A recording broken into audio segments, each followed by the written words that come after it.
அண்மை செய்தியை பார்க்கிறோம். உச்சநீதிமன்ற தலைமை நீதிபதி பி.ஆர். கவாயை தாக்க முயற்சி நடைபெற்றதற்கு முதலமைச்சர் மு.க.ஸ்டாலின் கண்டனம் தெரிவித்திருக்கிறார். தலைமை நீதிபதியை தாக்க முற்பட்டது வெட்கக்கேடான செயல், கடுமையான கண்டனத்திற்குரியது என்று முதலமைச்சர் அறிக்கை வாயிலாக தெரிவித்திருக்கிறார்.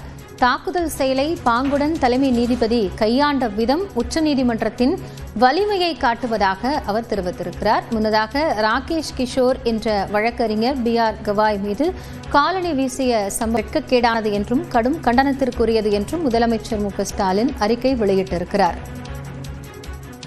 தாக்குதல் நடத்திய நீதிபதி மீது எந்த நடவடிக்கையும் எடுக்க வேண்டாம் என்று பி.ஆர். கவாய் கேட்டுக் கொண்டதாக கூறப்பட்ட நிலையில் அதனையும் குறிப்பிட்டு முதலமைச்சர் மு.க.ஸ்டாலின் தெரிவித்திருக்கிறார். கூடுதல் விவரங்களோடு செய்தியாளர் அபினேஷ் இணைகிறார். அவரிடம் பேசலாம். அபினேஷ், முதலமைச்சர் தலைமை நீதிபதி தாக்கப்பட்டதற்கு கண்டனம் தெரிவித்திருக்கிறார். இதனுடைய விவரங்கள் என்ன? முதலமைச்சர் மு.க.ஸ்டாலின் தன்னுடைய எக்ஸ் வலைப்பக்கத்துல உச்சநீதிமன்றத்தின் மாண்புமிகு தலைமை நீதிபதி பி.ஆர். கவாய் மீது நடத்தப்பட்ட இந்த வெட்கக்கேடான செயல் என்பது நமது ஜனநாயகத்தின் மிக உயர்ந்த நீதித்துறையின் மீதான தாக்குதல் எனவும், மேலும் இது கடுமையான கண்டனத்துக்கு உரியது என தன்னுடைய கண்டன பதிவை தன்னுடைய எக்ஸ் வலைப்பக்கத்துல முதலமைச்சர் பதிவிட்டிருக்கிறார். மேலும் மாண்புமிகு தலைமை நீதிபதி கருணை, அமைதி மற்றும் பெருந்தன்மையுடன் பதிலளித்த விதம் அந்த அவருடைய வலிமையை காட்டுவதாகவும், ஆனால் இது சம்பந்தமாக நாம் எளிதாக எடுத்துக்கொள்ள கூடாது.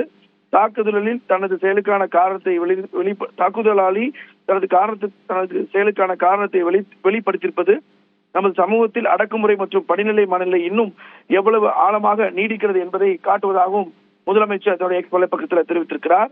குறிப்பாக நம்முடைய ஜனநாயக விழுமைகளை மதிக்கக்கூடிய வகையில பாதுகாக்க மற்றும் நமது நடத்தையில் முதிர்ச்சியை காட்டக்கூடிய ஒரு கலாச்சாரத்தை நாம் வளர்க்க வேண்டும் என்றும் முதலமைச்சர் தன்னுடைய எக்ஸ் வலைப்பக்கத்தில் குறிப்பிட்டக்கூடிய நிலையில உச்சநீதிமன்றத்தின் தலைமை நீதிபதி கவாய் மீதான அந்த தாக்குதலுக்கு தன்னுடைய கடுமையான கண்டனத்தையும், இது ஒரு வெட்கக்கேடான செயல் என்றும் முதலமைச்சர் அதை கடுமையாக கண்டித்து தன்னுடைய எக்ஸ் வலைப்பக்கத்தில் பதிவிட்டிருக்கிறார். காயத்ரி, நன்றி அபினேஷ், விரிவான விவரங்களுக்கு.